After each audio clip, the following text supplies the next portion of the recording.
Shamshabad airport gold smuggling కు అడ్డాగా మారింది. విమానాశ్రయంలో పెద్ద ఎత్తున పట్టుబడుతున్న బంగారం అధికారుల్ని ఆశ్చర్యపరుస్తోంది.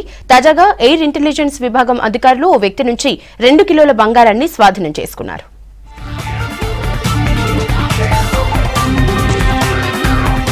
గోల్డ్ అక్రమ రవాణాకు కేరఫ్ గా మారింది శంషాబాద్ విమానాశ్రయం.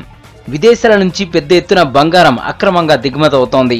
ఓ వ్యక్తి నుంచి కిలో బంగారాన్ని పట్టుకున్న ఘటన మరవక ముందే ఎల్ఈడీ లైట్లలో బంగారాన్ని తరలిస్తున్న మరో వ్యక్తిని అదుపులోకి తీసుకున్నారు కస్టమ్స్ అధికారులు. సింగపూర్ నుంచి టైగర్ ఎయిర్వేస్ ఫ్లైట్ లో వచ్చిన స్మగ్లర్ బంగారం బిస్కెట్లను ఎల్ఈడీ లైట్లలో దాచి తీసుకొచ్చాడు. ఎల్ఈడీ లైట్లలో 8 శరీర భాగాల్లో 12 బంగారు బిస్కెట్లను గుర్తించిన అధికారులు కేసు నమోదు చేసి దర్యాప్తు చేస్తున్నారు.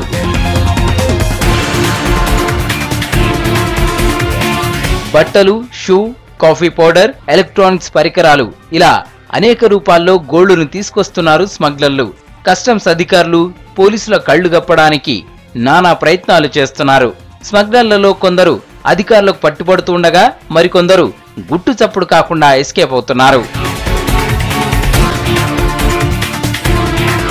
Dubai, Singapore, Nepal, Thailand, Sri Lanka, Indonesia, Pakistan, Bangladesh, Malaysia నుంచి భారీగా బంగారం స్మగ్లింగ్ జరుగుతోంది.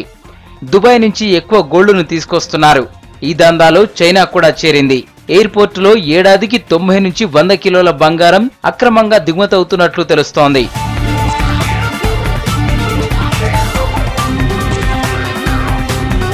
స్కానింగ్ మిషన్లు, సీసీ కెమెరాలు, భద్రత ఉన్న ఎయిర్పోర్ట్ నుంచి గోల్డ్ స్మగ్లింగ్ జరుగుతూనే ఉంది.